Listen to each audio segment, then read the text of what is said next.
Okay, so we can start. Thank you, Basil. It's a pleasure to be here again. I actually noticed the pause in the series of lectures over a period of time. It's a privilege indeed to be restarting the series again. I didn't know that we'll be that. I mean, we have this privilege and this honor of starting the series after this little pause. Our topic, as announced, is living peacefully with witches in Africa. I appreciate everyone that is present.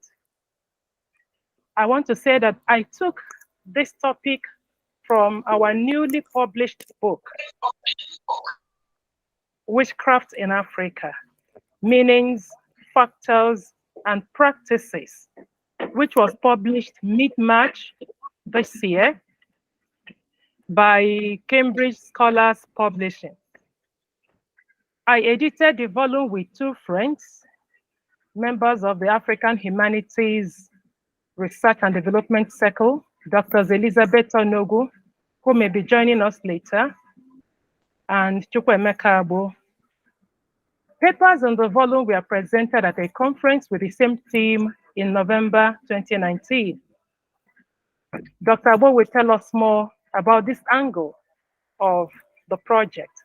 But I want to say that the uproar from the conference is a testimony to how people in Nigeria and across the continent view the subject of witchcraft, the fear witchcraft invoked in many, and the need for us as scholars to critically interrogate the phenomenon. In my opinion, our book is unique for the following reasons. It accepts the existence of witchcraft globally and in Africa. In fact, Peter Geshire, the Emeritus Professor of Anthropology of Africa, calls witchcraft an everyday reality. It is so in Africa as it is everywhere. Secondly, our book accepts the existence of a category of persons often referred to as witches and wizards.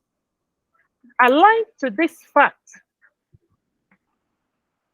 is the fact that the fear of witchcraft and witches is very dominant, and many things are explained with the idiom of witchcraft. Nearly all misfortunes are blamed on witchcraft.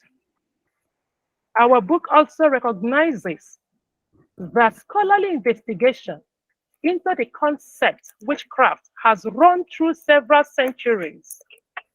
We will not be the first to grapple with the subject matter.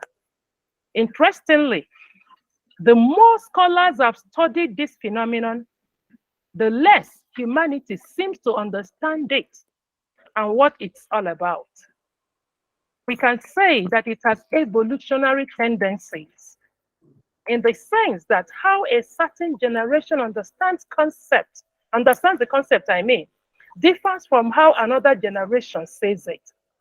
These differences in some cases are location specific. Once, the world of academia thought of witchcraft as something rooted in the tradition of a people, dating far back into their history. But our book brings to the fore how modern the practice is. Witchcraft as a practice and in its meanings is resilient, adapting to contemporary worldviews and cultures. In my opinion, it is as modern as human rights. If we call human rights modern, it is modern. If I will quote Professor Geshire again, one of the secrets behind the resilience of notions that people tend to summarize under the meaning of witchcraft in Africa, but also in other parts of the world, might be their unsystematic character, their ambiguity that allows for varying and constantly new interpretations, and thus makes them impossible to falsify. Our book recognizes the varied meanings attributed to the word witchcraft. in African societies especially. On average, across Africa, witchcraft is associated with strange activities bordering on the supernatural or metaphysical, which affect the human world. All African societies do not share a consistent pattern of witchcraft practices and beliefs. If I'll take Nigeria as an example, the practice of witchcraft often overlaps with other practices like magic, sorcery, esotericism, diabolism, and even religion. Bible-believing persons in Christianized societies in Nigeria and beyond have their specific understanding of witchcraft. And they look at it generally as disobedience or rebellion to God's commands.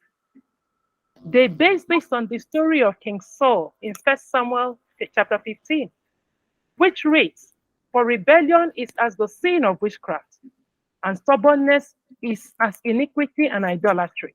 I want to also say that even the Judeo-Christian perspective of witchcraft for several centuries was drawn from the Bible too, where it talked about Saul meeting a certain witch in Endor, or in Exodus, where the instruction was suffer not a witch to live. Anyway, as we observed, the Pentecostal movement in Africa tremendously helped to redefine cultural, philosophical, and ideological foundations that underpin the belief and practices of witchcraft. So as more and more people converted to Christianity, ideas of what witchcraft is and how it is practiced started to change as people began to reflect and to judge witchcraft against the mirror of their new faith. This reconceptualization of witchcraft did not only wear a religious garb, it also influenced politics at all levels. It influenced our families, it influenced the state. For example, if government policies are not consistent with public interest or are considered by one group to be targeted against them, then the action behind those policies was described or considered as witchcraft. We found out that when individuals in a family or an individual precisely presents himself or herself as an obstacle to the progress of other members of the family, even when the so-called obstacle does not present a spiritual argument, the action is also labeled as witchcraft. This scenario applies to the workplace. Hence, in both the formal and informal sectors, policies and actions are quickly read as witchcraft if an opposing group or person is not happy with the idea. In effect, the potency of the belief in witchcraft over time shaped the nature of the interaction between individuals, as well as among different groups and diverse interests. One more thing that stands out in the study is the fact that witchcraft is an aspect of human behavior. Notwithstanding, in many African countries, it is not often clear who qualifies to be called a witch or wizard, as well as what constitutes witchcraft. So, taking cognizance of the above, the book recognizes the arbitrary attribution of allegations of witchcraft to a variety of vulnerable persons, among whom are the disabled, old women, orphan children, and albinos. Reports from across the continent show that these classes have suffered victimization most on the grounds that they were witches. Several endured brutal deaths by hanging. Some were buried alive or left to die by suffocation. Some were set ablaze without recourse to any kind of law whatsoever. I want to note that the fear of witchcraft on one hand and the unwillingness to engage the concept as well as the social ills that emanate from it, on the other hand, contribute to Africa's underdevelopment in many ways. Human rights abuse is rife in the continent as citizens show their dislike for witchcraft by taking laws into their hands against fellow citizens they suspect may be compliant to witchcraft. As ambiguous as it may sound, that action itself can be termed witchcraft. Sometimes, what qualifies witchcraft victims for mistreatment or death is simply the fact that they are physically or socially different from others. Hence, a child whose parents, siblings, or both have died could end up being accused of using diabolical powers to wipe away members of his or her family. Cases abound of such persons being killed or maimed. One category I have also noticed that fall under this mistreatment are people we take as house helps. It's so easy to profile them as as witches or wizards, depending on their gender, and to pass them through a variety of mistreatments. Some of us here may recall the situation in East Africa some 4 to 5 years ago, when albinos were hunted and killed because of their pigmentation crisis. Their bodies were rated highly suitable for making powerful potions. Some 23 African countries were found guilty of that crime. Among them were South Africa, Malawi, Tanzania, Kenya, Democratic Republic of the Congo, and Zambia, among others. A report on that incident reads, with respect to Tanzania, and I quote, "With escalating killings, President Kikwete publicly and repeatedly condemned witch doctors, their helpers, and middlemen, and the clients, which include members of the police force, for these murders. Victims include children snatched or abducted from their parents. The killers and their accomplices used hair, arms, legs, skin, eyes, genitals, and blood in rituals or for witch potions." End of that quote. I am not sure if that practice found its way into Nigeria, but I remember that a group of persons carried placards during our conference. They were protesting the kidnapping and killing of albinos in Africa.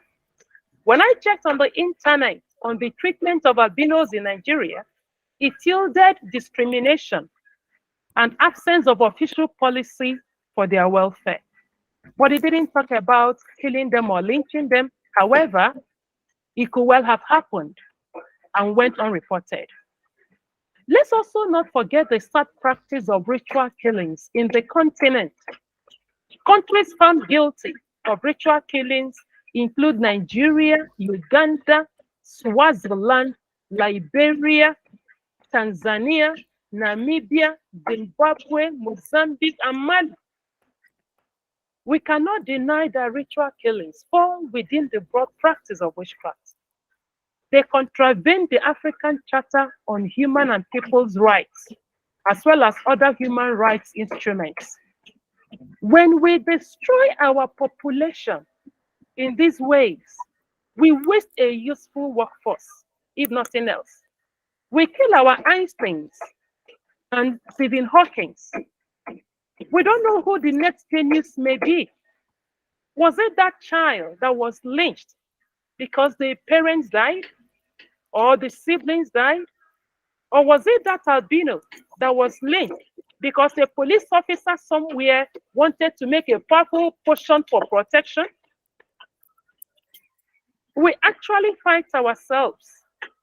As I wrap up, I would like to identify an important takeaway from our book. It is that the social ills that accrue from different societies' understandings of witchcraft and citizens' reaction to witchcraft should be critically interrogated by all and sundry, and not allowed to upturn the communal peace or infringe on another's rights, dignity, and privileges. Every citizen is entitled to the gift of life. Nobody was created to be destroyed by another. Our relevant institutions should be allowed to manage conflicts. This means also that state officers should be properly trained to help in managing the fallouts from misconceptions of witchcraft.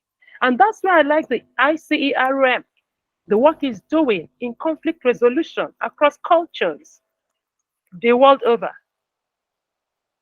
More of this should be done. More of us should be sensitized to the fact that every citizen has his or her rights. And those people we label as witches or wizards, as are human beings like we are, they deserve to live. Everybody deserves to live. Yes, people cried out against the conference. They didn't want the conference to hold. And Dr. Agbo will tell us more about this. But that conference was really necessary at that time for a variety of reasons. Because there was such an upsurge on what we were doing regarding witchcraft and how we interpreted witchcraft, employed the agency of witchcraft, or visited venom on one another in the name of witchcraft. So I'll put it to a close here, pause here, allow Dr. Agbo to tell us more about the project and the book, and return back again for our question and answer session. Dr. Agbo, please. Thank you very much, Professor Uchendu, and thank you once again, Basil, for the invitation to talk about our book at your institution. We're very grateful. So I'll quickly share my very short PowerPoint and right. Can you all see my screen?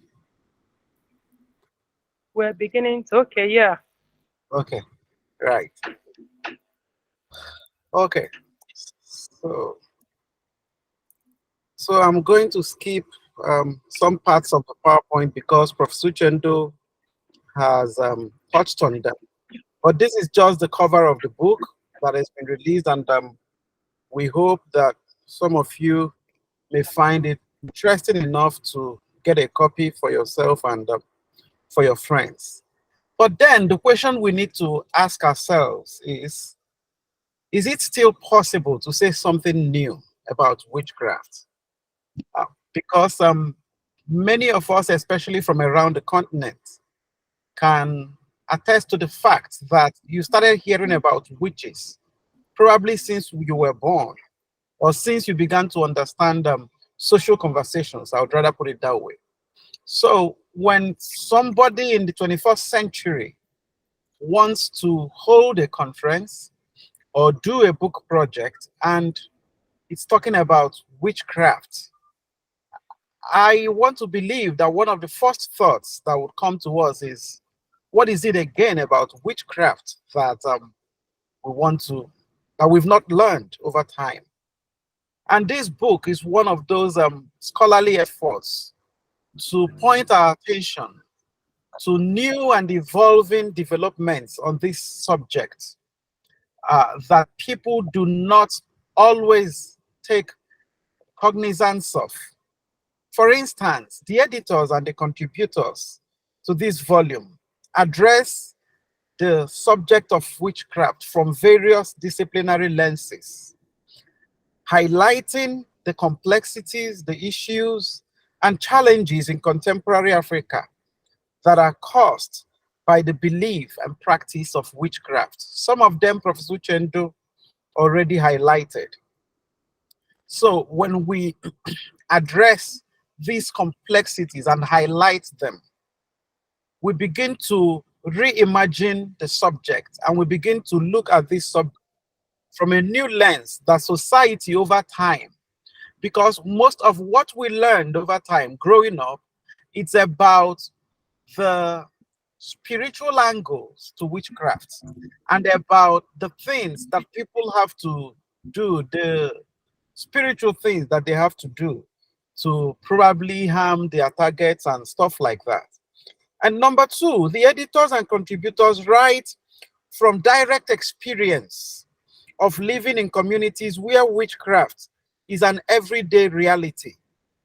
Thus, one methodological approach that unites all the chapters in this book is author ethnography. That is, the authors connect their personal experiences to wider social interpretations of the subject of witchcraft. The use of author ethnography by the authors did not negatively influence the authors' objective analysis of witchcraft in the societies they studied. Instead, authors' interpretations are offered with broad open view, and conscious efforts is made not to impose a strict definition of their key term. Rather, we emphasize differences and varying interpretations, introducing notions of witchcraft by relating it to a broad array of local terms. And then, when we discuss witchcraft in the 21st century, for it to be appealing, we have to bring out the dynamics of the evolution of this notion of witchcraft. What are these dynamics of the evolution of the notions of witchcraft? What are the things that are new that we need to learn? And we know this book, for instance, all the chapters in this book show most convincingly that any idea of witchcraft as a traditional, stable phenomenon has become completely untenable in view of the dynamics and constant innovation of these notions in present-day contexts. One major significance of this volume is its engagement with emerging conceptualizations of witchcraft. What are the intersections of witchcraft, for instance, with social issues such as development and underdevelopment? When the government or people who are in politics fail to keep up to their campaign promises, when you look around you and you see your society not moving forward as you expect it to, there are interpretations associated to this that have linkages to witchcraft. So what are these intersections? What are the intersections of witchcraft and violent conflicts? The intersections of witchcraft and disabilities and ableism?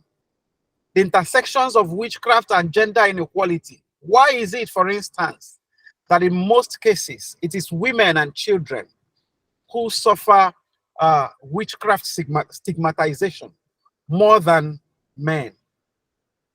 What are the welfare conditions of children in this class? What are the intersections of witchcraft and poverty? These are the things that this book deals with.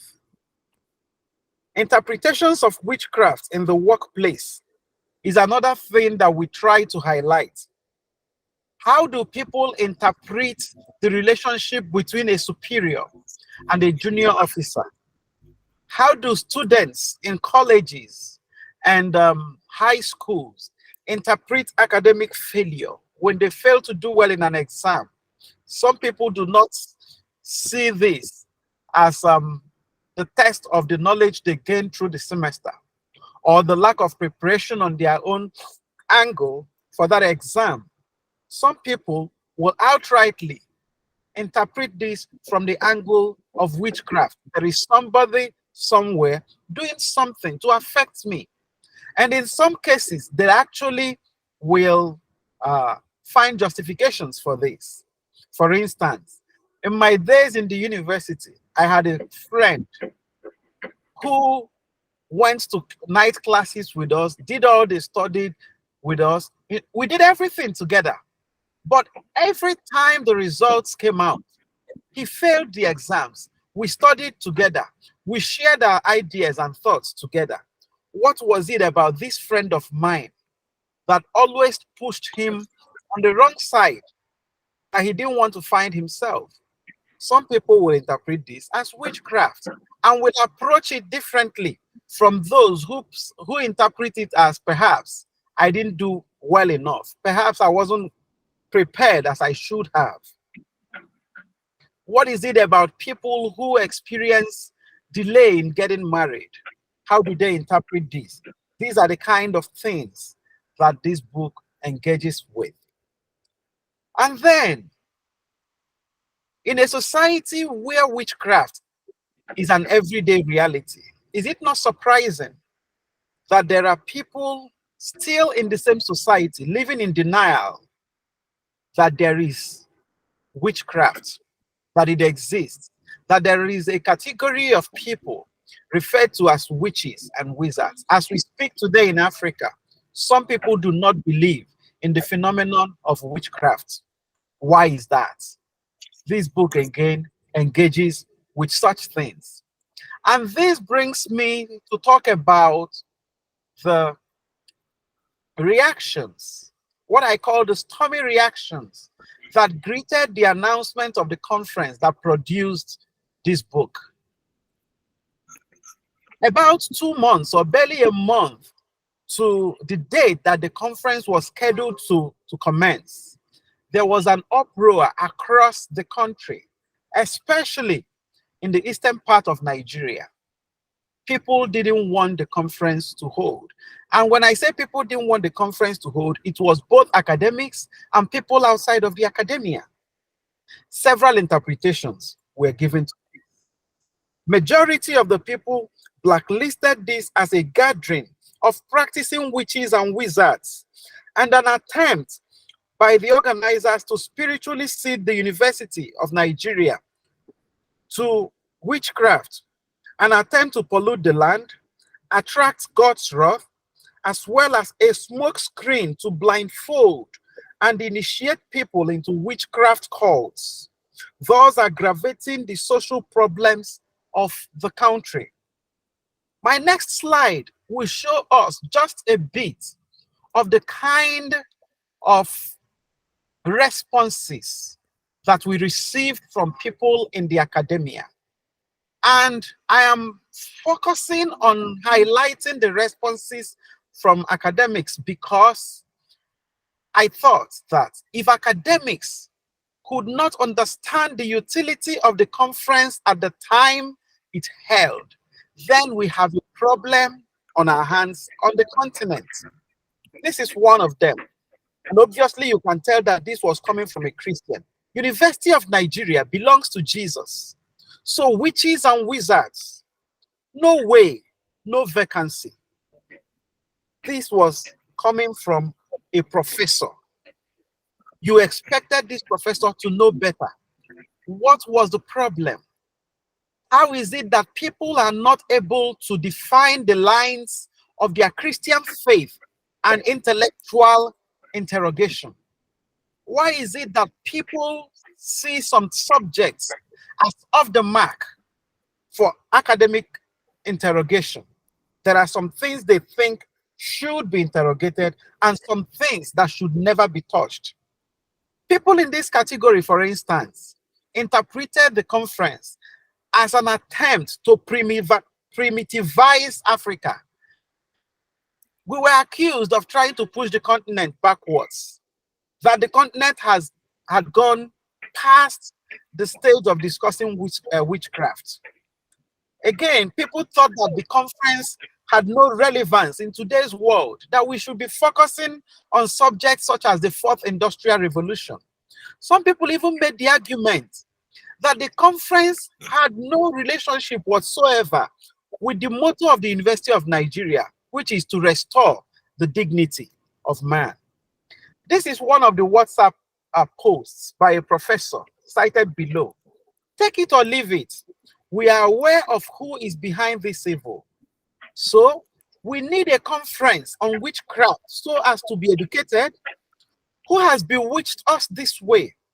We have failed as a people to solve basic problems, but are willing to aggravate our troubles by opening demonic gateways. Of course, we know ourselves, and it is not hidden. Even in the expression of freedom of speech, caution is very important. May God deliver us from this terming shame and evil. I challenge each academic/faculty in UNN to develop programs that will truly restore the dignity of man.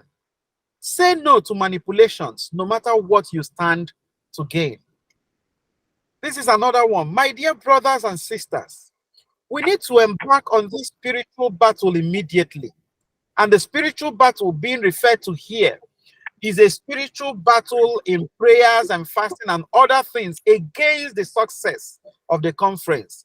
There was a prayer conference called across campus and in several parts of Nigeria for Christians to pray that the conference would not hold. These people are craftily planning, but God will show them that this university belongs to Him. Lastly, a reverend sister posted, Brother EJ being referred to here is one of the people who organized this conference with us. I am sure you know in your heart that the topic of the conference is about the instrument of Satan, witchcraft. What is a child of God going to learn from a conference of that nature?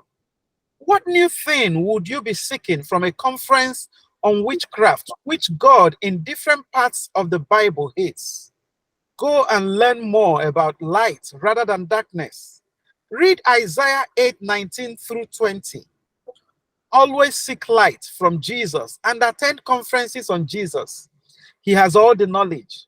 A man who refused to attend such conferences is not fearful, but knows how to define boundaries and guard his mind. As a reaction to this conference, this was a prayer conference that was summoned by the Student Affairs Department of the university in collaboration with the Graduate Student Fellowship, in collaboration again with the Dean of Student Affairs of the university to pray against the conference. And they scheduled this to coincide with the exact days that the conference was scheduled to hold.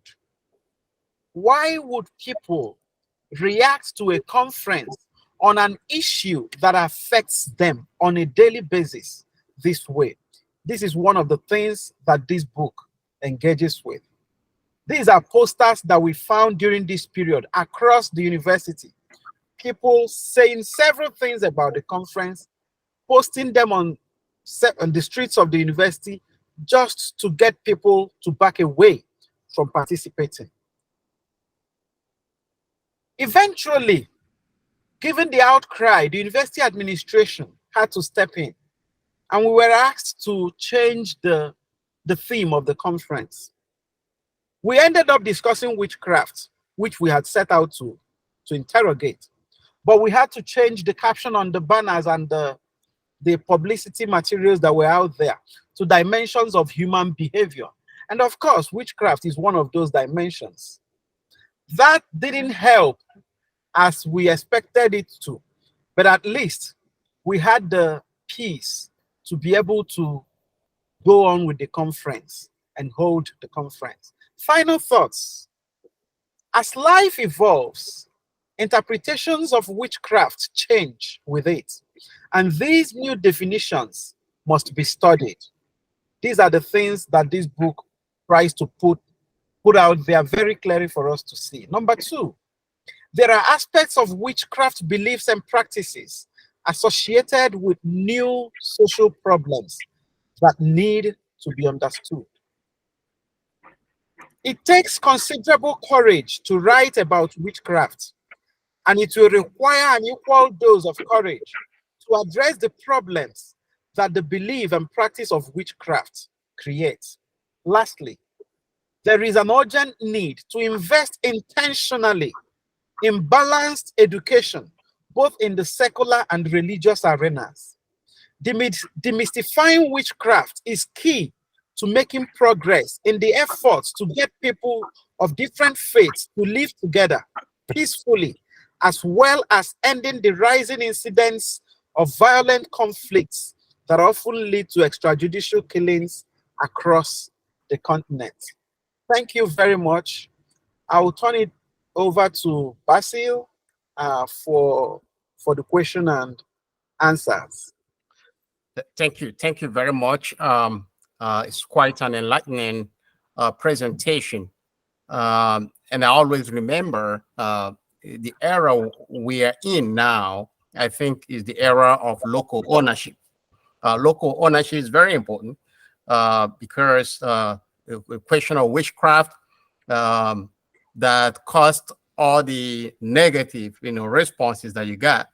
Probably if it were studied by outsiders, it wouldn't have generated the responses that you got. But because people who are actually involved, who are experiencing these problems, are beginning to take ownership of these issues and study them. But I see them as positive, right? A positive reaction. I look at it from that point of view. So right now, I'm gonna take questions for our esteemed guest speakers. If you have a question, there's a place where you can press the button and raise your hand, and then I'm gonna call you. But make your question very brief. Make it very brief, so other people will get a chance to ask their own questions. Ugorji. Yes, thank you so much. So once again, I want to congratulate Professor Uchendu and Mecca for the launch of their book. My question is this. You've said that the victims have invariably remained the same over time. And so as a historian, I want to ask, can you tell us a bit about how the perceptions of witches or the understanding of witchcraft has changed over time? Is this something that your book mentions? Basil, do you want us to ask questions one at a time, or do you want to accumulate them? No, you can go ahead and respond to the question very briefly. Yeah. Okay. Yeah, I think one of the things that came out very strongly from the book is the fact that beyond people attaching their interpretations of witchcraft to spiritual experiences, there is an increasing rate of trying to interpret witchcraft from events, experiences, and issues that have no spiritual linkage whatsoever. For instance, I am due for a promotion at work, and my superior, for no reason, is standing in the way of my promotion. Or I am due to get married, and for some reason, suitors are not coming. Or I get to a point where we are expecting that the relationship is going to take off, and just something happens. And over time, it becomes kind of a repetitive event that somebody records with several relationships. People always tend to interpret this as witchcraft. In fact, in Africa today, there are several terminologies that have come up that people try to use to explain witchcraft. Something happens to you, and they say something like African science is at work. When they talk of African science, people are referring to witchcraft. Or they talk about Ndianwam, that is, these people have tried me. Somebody is just talking about witchcraft. Sometimes at the root of this, you may not find any spiritual issues attached to them. But people just tend to try to explain negative spiritual occurrences from this angle. I don't know if that helped a little bit.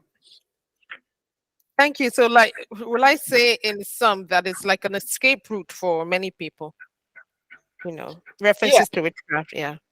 Yes, and this is what makes this intriguing for me is that despite the increasing knowledge in science and advances that we've made in science and scientific interpretations, people are still taking this route. And for me, this is something that scholars need to take on. Why is it that science is not succeeding as it should, or as we expect it to try to get people to more or less take the angle of scientific interpretations instead of taking this other angle? Yeah, Ngozi, let me add something to this. There's been differences in interpretations. I did note the resilience of this phenomenon and the fact that it has evolved over centuries. In the past, actually, the way it was construed was different. We called, or I would say that European missionaries and American missionaries that came to Africa interpreted our culture as being set in witchcraft. That was how they even defined our religion. So we see witchcraft being aligned to a religious practice. But over time, and especially in our current times, witchcraft is about anything you want it to be. Yeah. I take a serious exception to the fact that people excuse their indolence in the name of witchcraft. I met a young man last week, or yeah, I think it was last week or early this week, who wanted to get married. He wants to marry. He has no job. He's not making plans to get a job, but he wants to get married. And he thinks that something is happening somewhere, scuttling his efforts. Now, after talking to him, I think that was on either a Monday. Yeah, I think it was a Monday. Yeah, Monday, 2 days ago. After talking to him, I invited him to come and do some job for me so that I'll pay him. Do you know, I have not seen him till today. We scheduled a time. I've not seen him till today. But he wants to get married. And something is happening somewhere. Last week, I confronted another scenario in the office. A young student had problems, and I happened to be the witch that didn't want him to graduate. The call came from the mother, first of all, that the child should have graduated as far back as 2018, but has not graduated, and that it was my cause that was holding him down. So the mother wanted to visit me, and I said, please come with your son. The next day, I was visited, not by the mother and the son, but by another relative of the young man and the boy, or the young man, yeah. So as we were talking, what happened? Have I seen you before? Have you met me before? He has not met me before. As we were talking, he revealed that he never registered that curse. You did not register a curse, but you want to pass. So there's been a broadening of what we call witchcraft, what we attribute witchcraft to, who we think is the witch or the wizard, who should be blamed for your problem or my problem. We don't critically look at ourselves and our agencies in the things happening around us. We blame another person. Our societies, we keep blaming. We are not taking responsibility for simple things that we should do. I agree that there is an angle of using diabolical powers, esotericism, sorcery, and whatever. I agree. I have not investigated that angle, but I do agree. We had in the past witch doctors and so on. We continue to have them in so many societies. In fact, the fact that they go by witch something suggests that they practice things aligned to unconventional ways of doing things. They may not be harmful in themselves, but these things are all around us. Today, the escapism is disturbing. Everything is blamed on witchcraft. You look at me and you don't smile, it is witchcraft. I disciplined a young colleague about a little over 10 years ago, and her response was, she's a witch. You know, so these are the ways the so-called witchcraft concepts have changed in our times. They have adapted. We don't have so many witch doctors anymore. In fact, we don't even know where they exist. At least in Nigeria, they seem to have disappeared with the Christianization of the society and so on. Other countries, societies, I know they are there. So we are not so much afraid of those people. We are not now afraid of one another. And that's where this concept has defined in relationships between people in a society, among groups, and so on and so forth. It is a dangerous precedence. That is what we are talking about. That is what I mean by saying we need to critically interrogate this concept. Look at it. What I call witchcraft, what exactly is it? And what do I do with my understanding of what I call witchcraft? The moment it goes beyond me to hurting another person, denying another person's rights, providing somebody for unmerited punishment and stuff like, we are crossing boundaries. And let me be candid with us.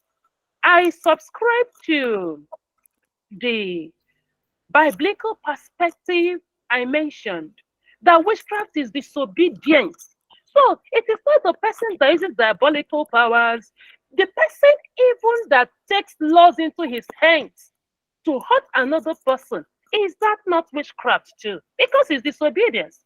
It's a disobedience to the law of the land, maybe also to religious beliefs and stuff like. So there's been quite a lot of changes and presentations over time with respect to what witchcraft is, how it is understood, how it is practiced, what factors can be ascribed to it. Thank you very much, Dr. Uchendu. I'm going to call Erika. Erika Wershma.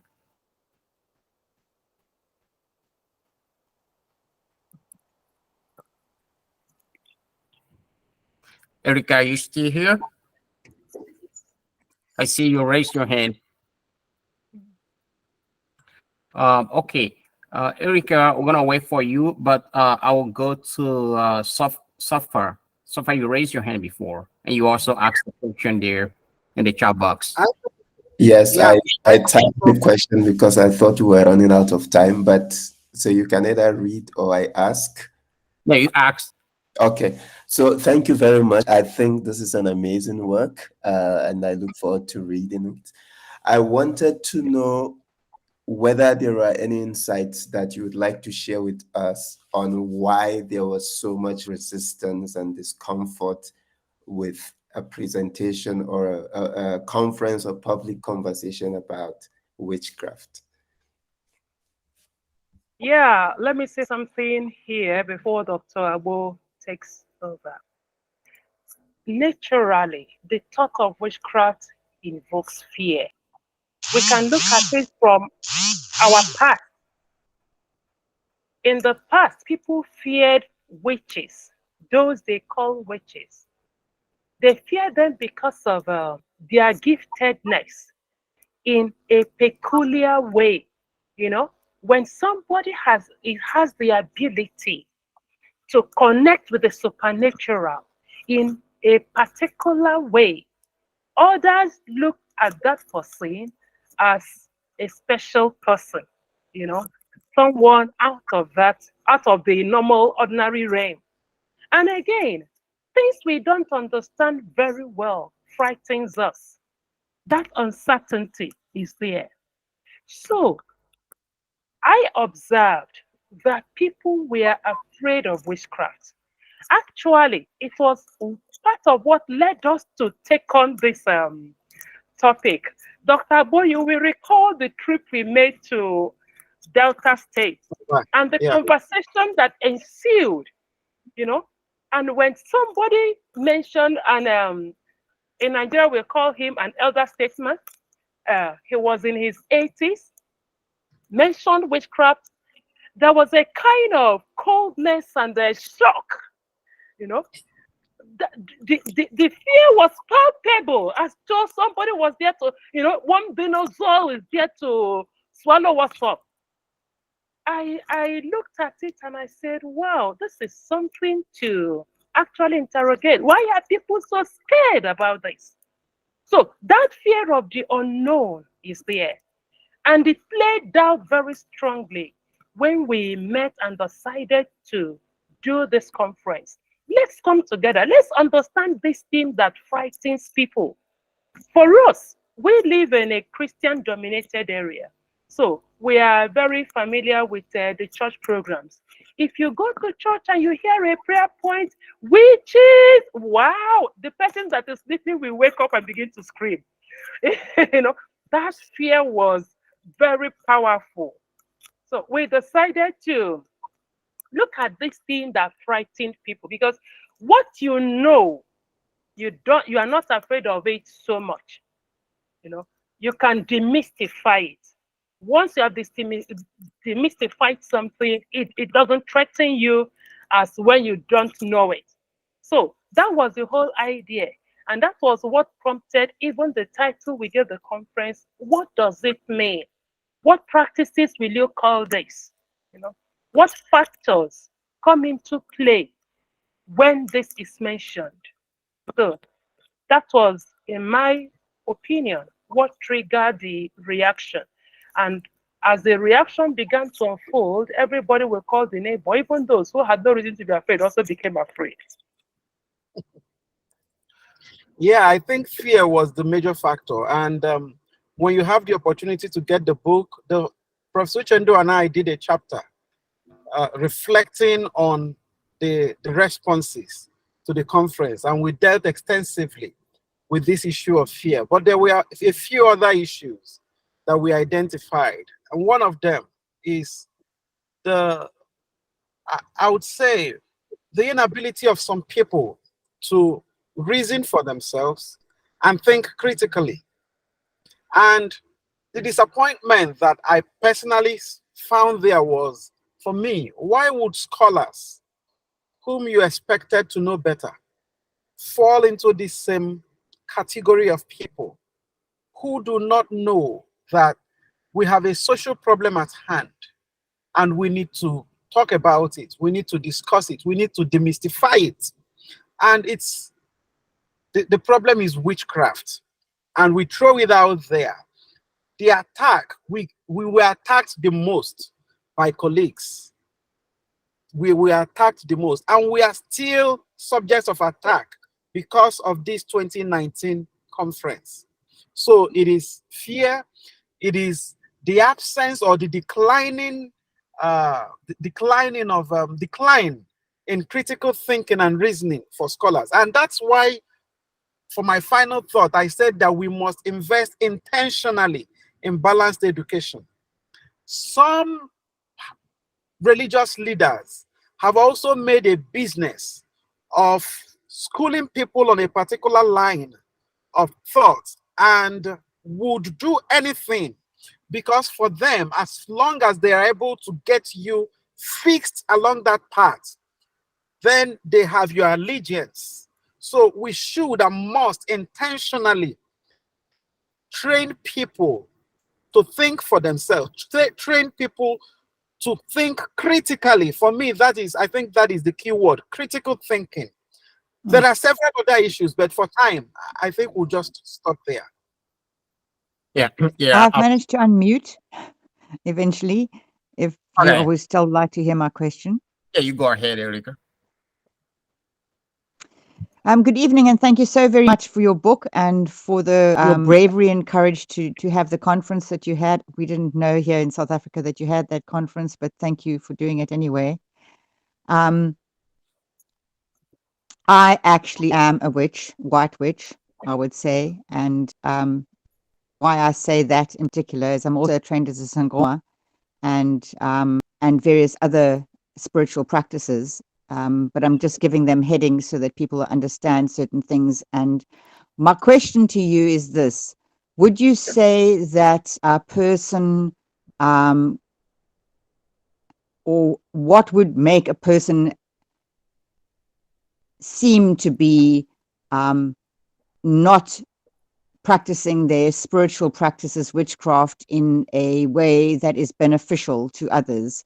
And what would be the lay cause within themselves, possibly, that reflects them to be someone that is not doing this in a beneficial way, which is supposedly, well, to my mind, the whole reason behind witchcraft would be to give more access to the inaccessible to the lay person. And so you're giving additional benefits to persons that, spiritually speaking, would not have access to. What would you, either one of you or both, say would be the distinguishing factor? And perhaps this is now possibly another route as to why we have such a negativity towards witchcraft. Thank you. I'm not sure I understand the question very well, but Let me summarize it. Okay, good. Are there positive things in the practice of witchcraft? Okay, are there positive things in the practice of witchcraft? I will answer it this way.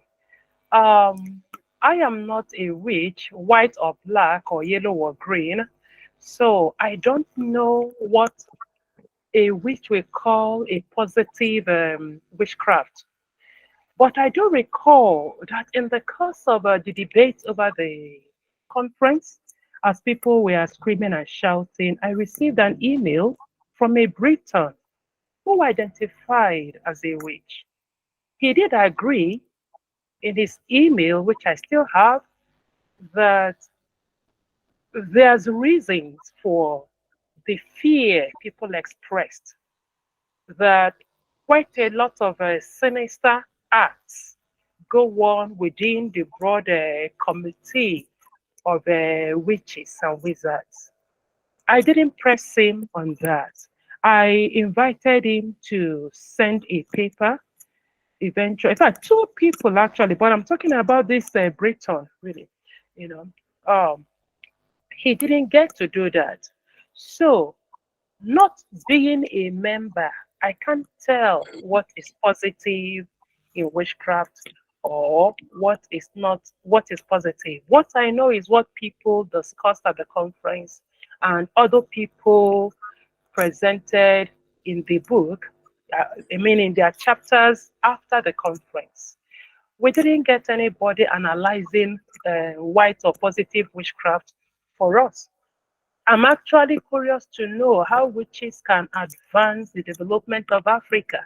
Witches, do you have a blueprint for pushing Africa beyond where it is today? What has kept us where we are? Why are we not making progress? Why is it that in several communities, not just in Nigeria, but beyond Nigeria, because I've traveled widely in Africa, why is it that development is going the other way backwards, kind of on a reverse journey? We continue to see roads that are not tarred, miles and miles of roads, and they will tell you that a certain spiritual entity does not want to be disturbed. The other certain spiritual entity does not want to be disturbed. I don't traffic in the spiritual realm in that way, so I cannot understand what's going on. But we need to develop. Why should we be killing ourselves and destroying ourselves in the continent? Why do some people think that they have right to live, but others do not have right to live? Who apportions who should kill another? I mean, we have institutions that should handle these social issues, manage our social differences, so that we can live peacefully together and mutually build our societies. This is my take on that. And Emeka, Dr. Agbo, yeah, you can go ahead. Well, put in like you, I am not a wizard and I don't belong to that group, but I can infer one thing. Knowing a group of people who, in the clime where I come from, are referred to as witches. So I can infer that there is something that they derive from the practice, and that is that people fear them, that people can't just mess with them, that before people relate with them, they first pause to think about the consequences if things go south. So that's the only thing that comes to mind at the moment. Well, like you said, we didn't get people analyzing that for us in the book, but from experience growing up knowing some people who are referred to as witches. That's one thing that I think kind of makes them happy. Right. So understanding the positive aspect of witchcraft will be very, very helpful. That could be an area for further research. And as you said, Dr. Uchendu, how that could help in the development of Africa, right? That's something to explore. Probably Erica is going to contribute to in fact, maybe send a paper or something. In informal circles, people have been talking about using the powers of witchcraft to advance Africa's technology. Right. I don't know. Maybe we need to study that. All right. So I'm going to take the last question from Haider Ali. Hi, thank you. Good afternoon, everyone. It was nice and interesting lecture so far. I have a questions to Dr. Agbo. At one point in your lecture, you said that witchcraft practices affect women and children more than men. So can you please elaborate more on how the witchcraft practices actually affect more on children and women? Okay, thank you very much, Haida. I didn't mean that the practice affects more women and children. I meant that stigmatization associated with being a witch or a wizard is often targeted more at women, especially elderly women, women in their 70s and 80s and upwards, and children. And this is the reason for this is not far-fetched. A lot of people in Africa, come from very patriarchal societies where men enjoy some kind of pride of place. And so if things are going wrong, the first impulse is for a woman to be fingered.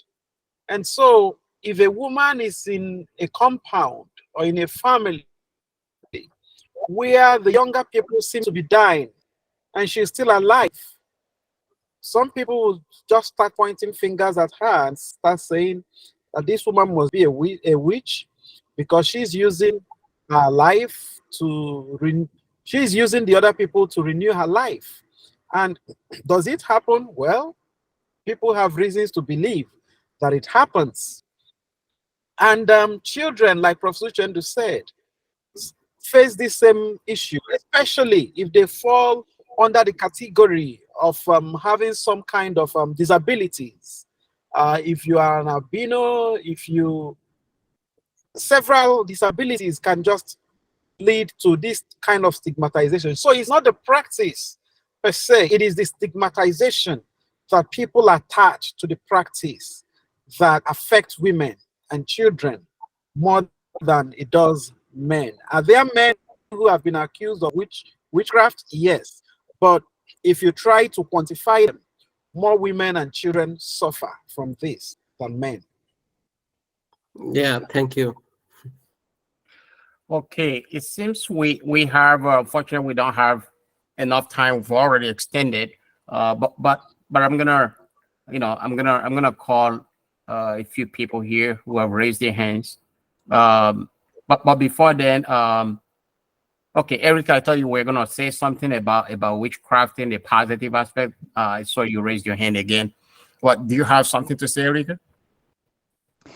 Yes, let me do that, because I think that what is perhaps not being said out loud is that indigenous practices of many ancient nations, tribes, if you want to call them that, all over the world, used to have by the side of the chief or the tribal leader or the spiritual would be a spiritual leader, and this spiritual person would be a seer, a person that has visions, that could actually look into the future, as they would say, or be able to see what the pitfalls would be for doing a certain thing or not doing a certain thing. So I would say that what one has lost in modern societies and globally is that along with negating the importance of indigenous persons to be I can't think of the English word now, but bavarders, to the protectors of the land, or the custodians of the land. They're also forgetting that the spiritual practices that came along with the custodianship of the land, and were also the ability to speak or to commune with nature and the spirits, that were also part of ensuring the custodianship of the land was taken in forward in a way that would be bring forward sustainability of the peoples, the nation, and all those that they're interacting with on the land or with the land. So that is where I would say what is globally missing right now, and perhaps dialogues on that, or conferences on that, bringing together the spiritual leaders and the seers together with the indigenous nations and the various practices, would be a very helpful way of dispelling all the fears that go along with this currently. Because as colonialism hit everybody all around the world in years and centuries gone by, all those practices were kind of hidden and put underground and not allowed, and the languages were not allowed to be spoken, the rituals were not allowed to be performed, etc., etc., etc. So this has then created a division between the church, or the certain spiritual practices, and the natural spiritual practices, together with nature and the higher powers. So that's my full say now. I think it's enough said for one day. Okay, thank you. We concentrated on witchcraft in Africa. The phenomenon you are talking about is not peculiar to Africa. It runs across other societies in the world, and is as ancient as anything can be. Actually, there were seers several centuries back, in the days of King Saul that we mentioned from 1 Samuel chapter 15. Samuel himself was a seer. The issue about relating with the supernatural is dependent on what angle of the supernatural one subscribes to. I don't think really that practice has died. We still have it in our societies. In Eastern Nigeria, we still have the leadership structure that makes provision for personal spiritual assistance to paramount chiefs, as we call them. Now, the spiritual inclination of the chief determines where he draws his spiritual aid from. So that practice is still there. The spirit world, you'll agree, is not one monolithic entity. We have a kind of a bipartisan. So it depends on how one looks at it. But what you are saying is something I would like to explore more. If people are willing to interrogate these issues from their cultures, we still need to probe. There's still so much to look at with respect to the phenomenon of witchcraft. And we're looking at it from the angle of demystifying it and helping ourselves to move away from the social ills that are attendant on it, so that we can live better fulfilled lives in our societies. Thanks for the suggestion. Thank you so much. And Erica, I just want to let you know that here on ICERMediation website, we have just launched Virtual Indigenous Kingdoms, which is the recent project we're working on. And the Virtual Indigenous Kingdoms is a free group feature. Anyone can go there, especially indigenous leaders or those who are working with them, to create a virtual kingdom and invite their people who are in the diaspora or in other places, or even in their home countries, in other cities, to join. The idea is to help preserve those cultures and languages and traditions you're talking about are gradually dying. So we're gonna intensify our effort to promote that project. But some people are already creating virtual indigenous kingdoms on that platform. But I'm gonna take the last question right now. I will have two more people, but just make it brief. I'm gonna call two of you: Felix Bigabo and Wangari. Felix. Yeah, thank you so much. Thank you so much for this interesting topic. I was personally impressed by reading this living positively with witchcraft. And maybe, of course, when we talk of witchcraft, maybe my first question is, as you know, Christianity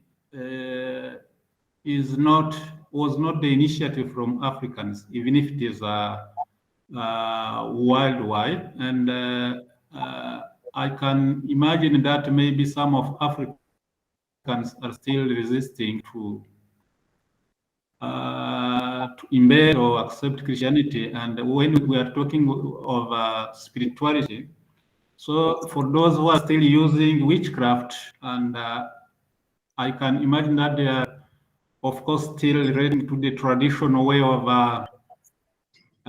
communicating with supernatural.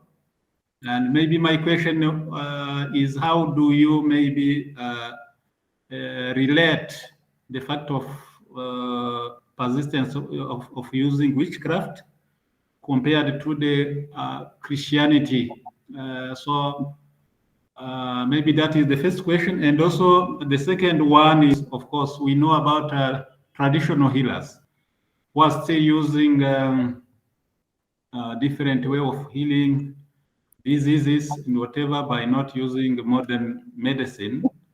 And even some people tend to relate it to witchcraft, which is wrong, maybe.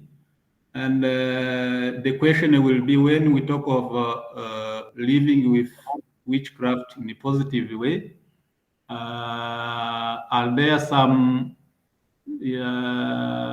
way, for example, of making them positive and maybe contributing maybe to healing people and whatever, if that can even be one of solution, not taking it as to harm and kill other, but also making some transformation and bringing a positive change instead of considering it as just a way of harming others.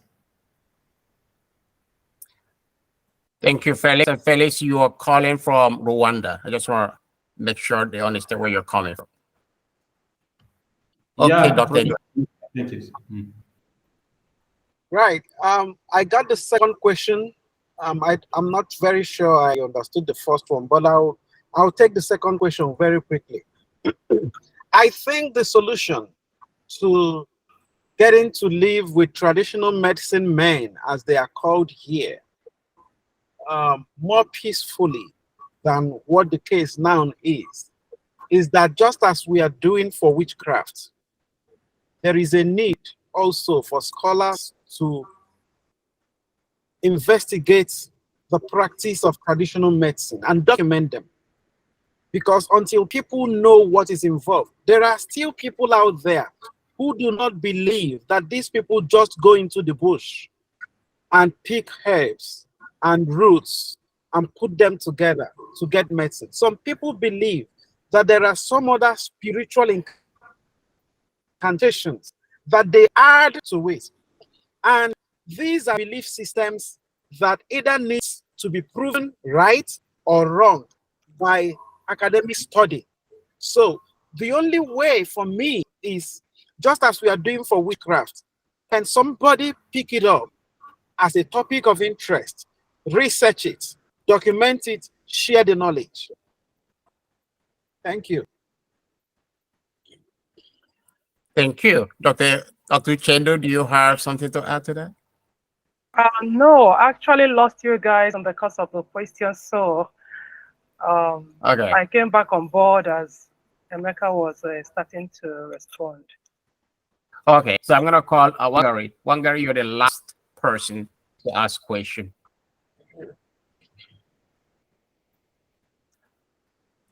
Did you unmute yourself? Yes, I have unmuted myself. Greetings from Kenya.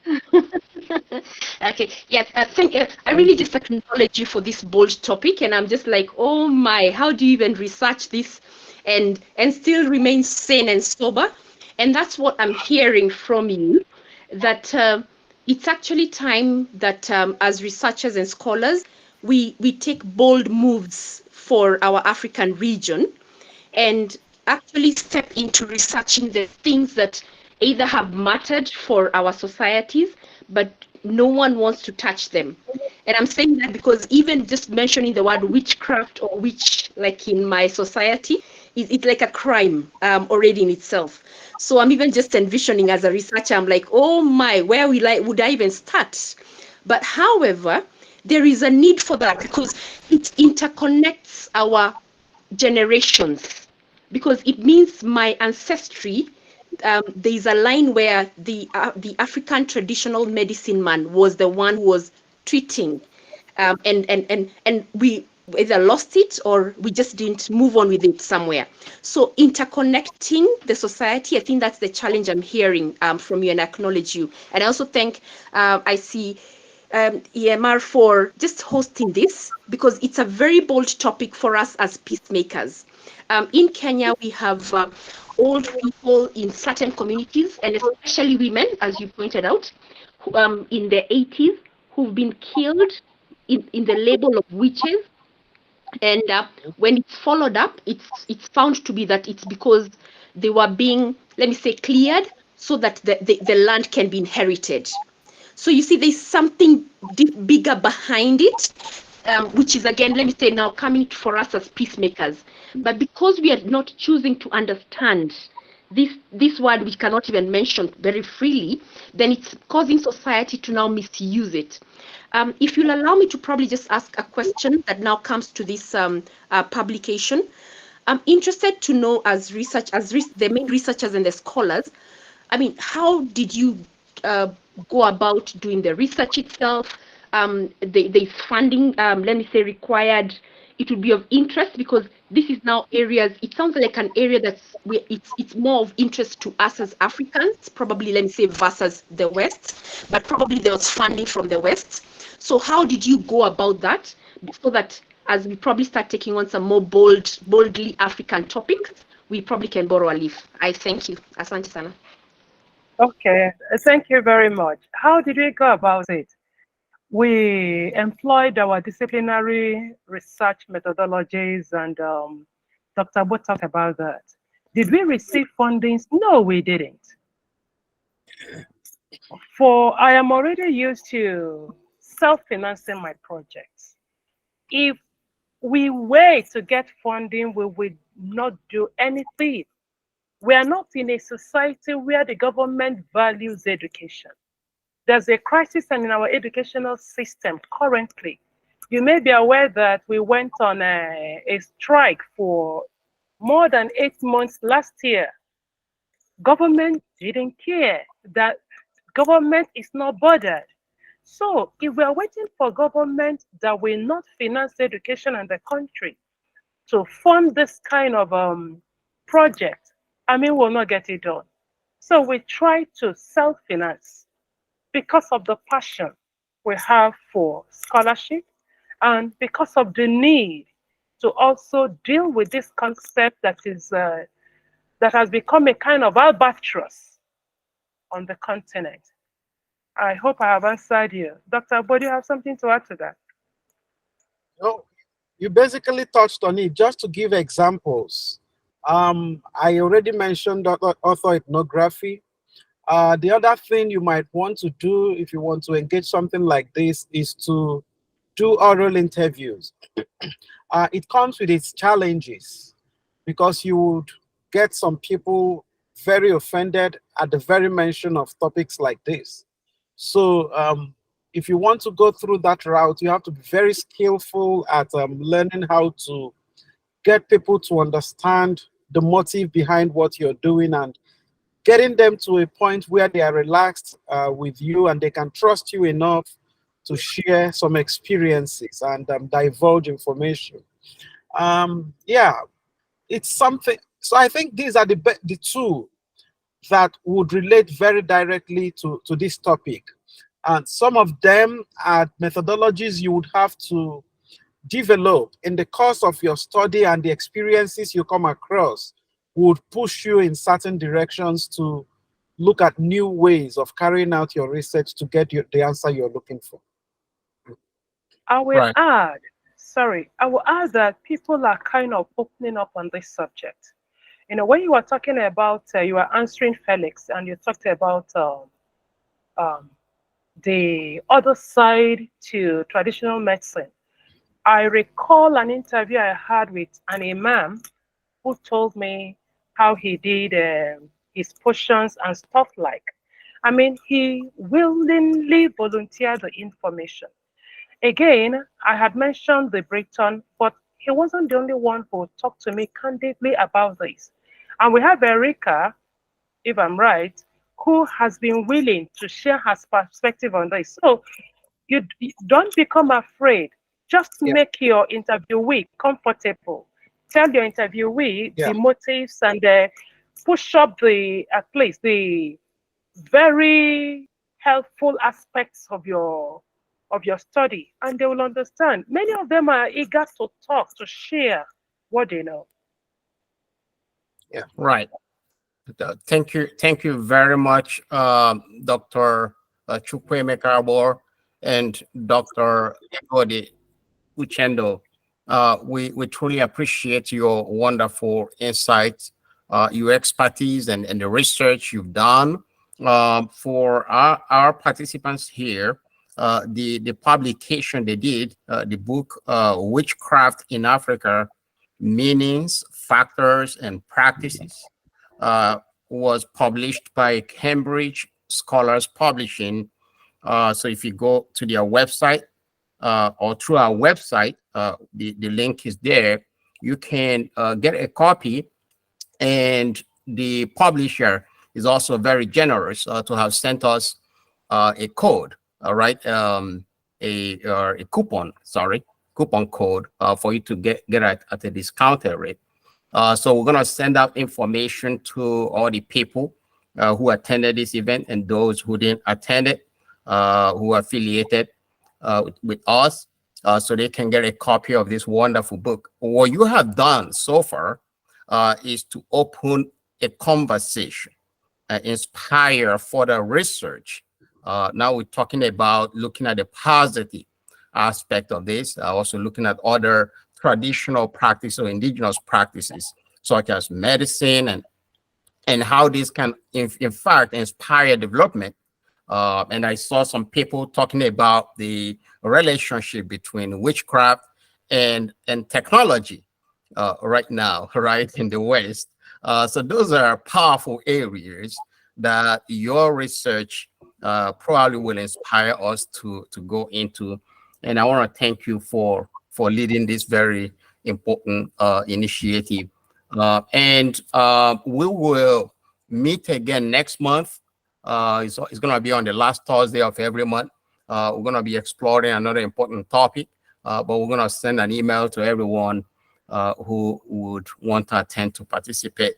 But before I yield, I'm going to stop the recording, and I'm going to ask you if you have any final words of wisdom, our guest speakers. I would simply say that we need to live in peace with everybody. We should use our social institutions to manage our social problems.